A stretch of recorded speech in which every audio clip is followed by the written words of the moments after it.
Alright guys, we're here again today. Interesting topic of discussion for today's video. A lot of stuff went down on Twitter yesterday, and of course not much is going on right now. Just to make it clear, the next event is going to be CWL Miami, July 19th to the 21st. An interesting weekend ahead of us, or at least, well, next weekend. I'm making this video Saturday. But we've had some CoDBurner stuff come out over the last day or so. I thought I would at least cover it because there's not too much else to talk about, so I thought, okay, we'll deal with this, and if it is true, then maybe that's the last time I'll ever be talking about CoDBurner, so it might be a nice way to wrap up the entire saga we've had over the last, well, year or so, really. So before we get into the things, firstly, want to talk through what Rishi Sharda said on Twitter, a couple of things about, you know, esports, and how well Call of Duty has been doing on Twitter for the most part. So he's one of the, well, I think he's the gaming correspondent or something at Twitter. Let's see what his bio says real quick. Head of Gaming Content Partnerships at Twitter. So yeah, something along those lines. And yeah, the most talked about esports athletes, we've got Scumpy, Crim, Dashy, and Clayster all in the top 10. So, you know, Call of Duty rules Twitter, at least esports Twitter, but whether we can convert that into some more viewership has always been the question. He says this as well, the most talked about esports events. You had, you know, IEM Katowice, the CSGO Major, MSI 2019 League of Legends event, some Overwatch League thing, and, you know, CWL Anaheim and CWL London in number 3 and number 5 for the first half of 2019, which is honestly pretty impressive stuff. Not sure exactly how all this stuff is calculated, but thought I'd bring it to your guys' attention anyway. Moving onwards here, before CWL Miami, we will have an edition of Hot Mic, going to be reuniting the old FaZe Clan team from back in the Advanced Warfare days, Enable, Clayster, Attach, and Zuma. Interestingly, really, they're all on different teams at this point, and, well, you know, it's crazy really to think that since this roster collapsed and they went their separate ways because, you know, Clayster went on to E-United at the time, the other three guys have won championships, right? Like, you know, Enable, of course, went on to Team Caliber, won a championship with them, Stage 2 playoffs. Now he's on 100 Thieves, the best team in the game. Arguably one of the most underrated players in the game as it is as well. Then you've got Attach and Zuma. They stayed on the FaZe Clan team last year with when Crowder was on it, and was it Priestahh on the team at the time? I think it might have been. And they won that Stage 1 playoffs event where they beat OpTic, and now Attach is on Evil Geniuses. So they've all won championships apart from Clay. It will be fun to see these guys back on the desk and having a chat about things, because this is one of the teams that I'm sure a lot of people getting into Call of Duty, if you guys are watching this and you came in around the Advanced Warfare time, you will have been right on top of this team, and they'll have been one of the key pushers of Call of Duty really at the time. Their rivalry with OpTic Gaming was pretty legendary. So moving onwards here, the other part of this Hot Mic is that, you know, Clint Maven Evans is engaged, so congratulations. So many engagements have gone down so far this year, like Silly's been engaged, there must be some other ones I've missed, like Crimsix as well. Interesting times. But yeah, moving onwards here. So this is a tweet that Crim did a couple of days ago. I don't know what this is related to, so we'll move on from it, but I thought, I mean, I had it up here, so I thought I might as well put it anyway. So this is on the 10th of July, and there's been some sort of split between Crimsix and Taylor Keating. So Taylor Keating was the guy behind the Pursuit, has been Crimsix's kind of manager. I think they've known each other for many, many years, maybe even before the esports stuff. So interesting, and well, he says here that I left on my own accord for other opportunities. Appreciate everyone that supported and enjoyed the work I did with Ian this year. You know, doesn't go into any more detail than that. There's been some rumours around exactly why, whether he was like fired or what the situation is.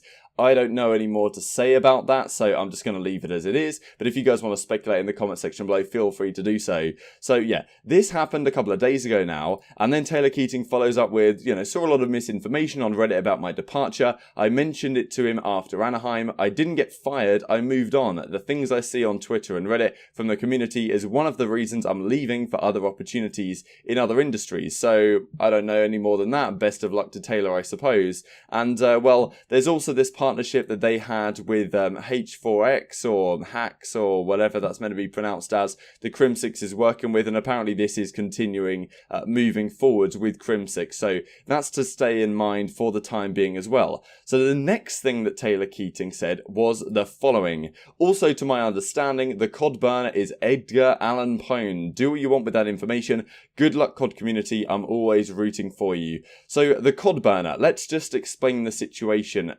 like earlier than this time last year, so maybe April time, when all the OpTic stuff was going down and there were all these rumors that they were, you know, the roster was going to be changing, whether they'd go to another organization, all this stuff was happening. The CoDBurner has been this guy who's made comments on initially the r/CoD competitive subreddit, then he made his own subreddit just called r/CoDBurner, putting a load of information out about behind the scenes stuff in the community. It really started, actually, I remember, with Felony going on to United, and there was this screenshot of the teams, and everyone was like, wow, these guys are the behind the scenes intel. Like, who is the CoDBurner? Who's feeding information to this guy or girl or whatever the situation may be?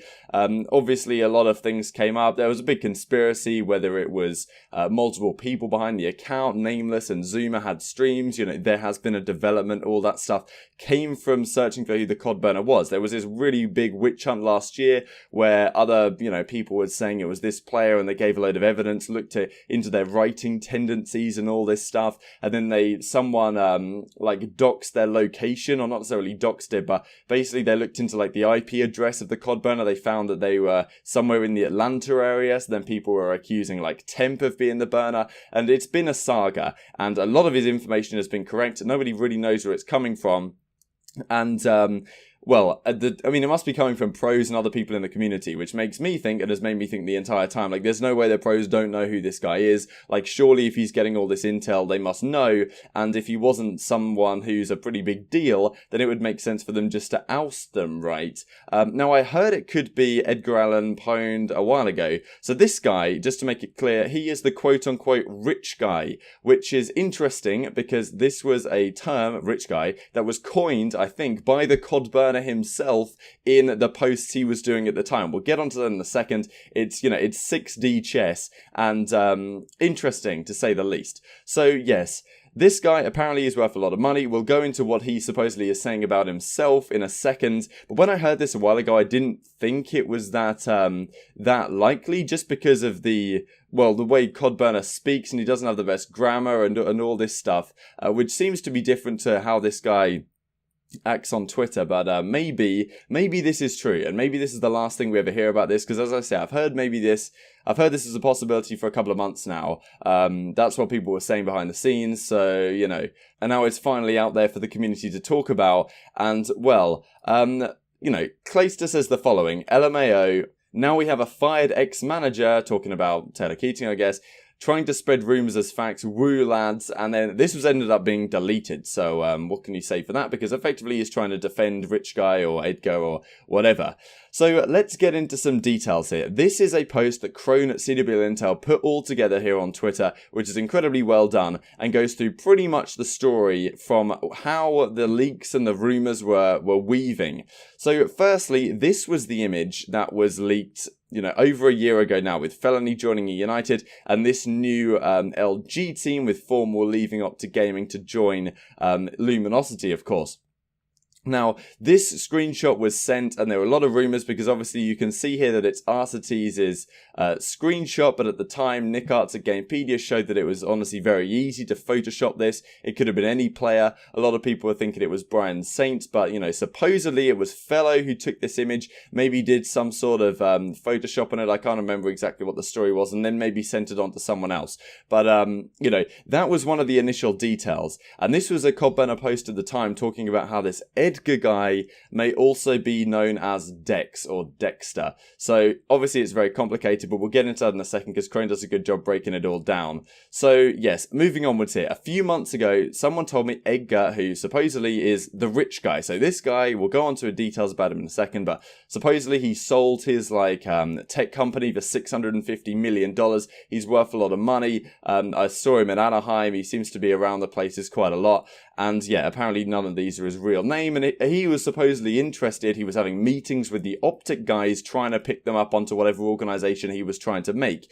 So the fact that he's actually supposedly the CoDBurner is interesting, and I didn't really believe it when I first heard it at the time. But when you go through all this stuff, maybe it does seem legit. So this is what Shock says. This is a tweet from last year at Edgar Allan Poe. Lol, I missed the tier 3 because my dashboard wasn't open. My bad, Dex. So calling him Dex, he replied to this saying, our Dex was just auto-corrected from mate. But I'm like, well, he must have been joking to some degree. So anyway, I asked Crim, this is Crone in the AMA, when did you figure out Dexter was the CoDBurner? He replied a while ago. I don't want to show you the clip, it's only 6 seconds. He says exactly what Crone says, and this is the screenshot of me asking, when did you figure out Dexter was CoDBurner? Because Crimsix has been talking about this for a while. And when Edgar did an interview with Panda or Pandax or whatever, you may or may not have watched it, but he was talking about things, and then, you know, a couple of days later, he's talking about whether he's leaking the slides. So it's interesting whether this is the case. I'd be interested to hear your thoughts down below, because CoDBurner's been doing some weird things, like he's been leaking screenshots from behind the scenes that he must have got from somewhere, but then he's also asking people, you know, can I have advice on like legal stuff? Can I keep this on the internet? Like, the CoDBurner persona doesn't seem like the sharpest knife in the cupboard or whatever you're gonna say. But Edgar, when he talks on the Spitfire podcast and like, seems like a very smart guy. So obviously, if it is the case, then there's some sort of next level chess going on. And well, you know, moving onwards, the only people who can get their hands on these franchise leaks are people who are involved getting a spot. If you follow Edgar on Twitter, you know he has an interest in the CDL franchise spot since the start of the year. And this is what's so crazy. Let's go on to, well, this post was done ages ago, all about Rich Guy, his plans and other stuff. And this post, I'll link it down below, is unbelievably long. Like, it goes on genuinely forever. And this is part of it. It was like a 10-chapter freaking documentary on Rich Guy and what's going on behind the scenes. And it is honestly just incredibly long and incredibly detailed about what Rich Guy's been doing. And the fact that CoDBurner would have had this information without maybe being the Rich Guy himself is, well, difficult to say. Maybe looking back on it, it should have been more of a giveaway.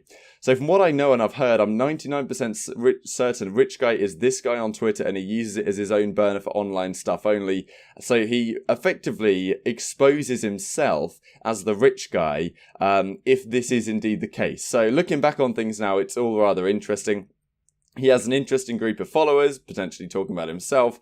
He's gifted a load of things, etc., etc. So this was from the CoDBurner's mouth himself. Whether this is actually Edgar is, I mean, it's a crazy story, really. And this was another thing he said in this is what Wise Amphibian took out of this longer post. And there are a few things that he talked about himself, which is kind of funny. So this is more details on the Rich Guy before we end the video. He sold his technology company supposedly for $650 million. He funded and is now an executive at the company that bought. So he's one of those Silicon Valley guys. So this is effectively what CoDBurner said about himself. Possibly complicated. He's sort of young and likes to party and goes out to clubs, so lots of players like to hang around him. He's about 6'3", looks like he's half Thai or Hispanic, he's like half white. He lives in NYC, travels a lot. People have DM'd him saying he has lots of business in the Atlanta. What's interesting about that is, you know, Atlanta was where the CoDBurner was supposed to be from, according to IP addresses. He owns a bunch of other businesses, has a load of investment. People said he's real smart and chill guy, but some people were intimidated by him. So if he is talking about himself, then this guy has got something wrong with him, man.